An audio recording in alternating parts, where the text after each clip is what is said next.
Hello guys, this is Hansel from Tech Rookies, and this week we were going to unbox this packaging, which is the Tenda Wi-Fi router. Its model name is 301 N301.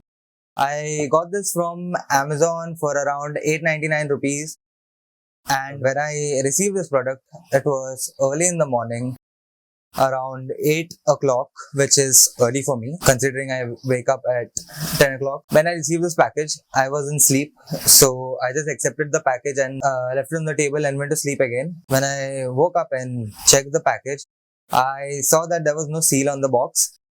So when I went to unbox it, there was only this user manual and the power adapter was missing, and there was this router and a LAN cable.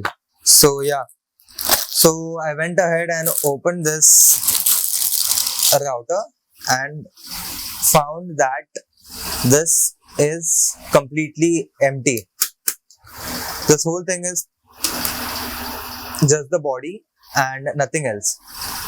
So I was shocked when I looked at this. The inside of the router was completely empty. There was nothing inside. I just received a body of the router, nothing else. I'm not sure whose fault this is, the manufacturers, the resellers, or Amazon's fault, but I have placed a replacement on Amazon and I hope that I get a proper functioning product next time. I am just making this video to make you guys aware of such kind of things. Don't make such silly mistakes like I made. Always, whenever you receive any delivery from any website, you need to check if there is a seal on the box or any package.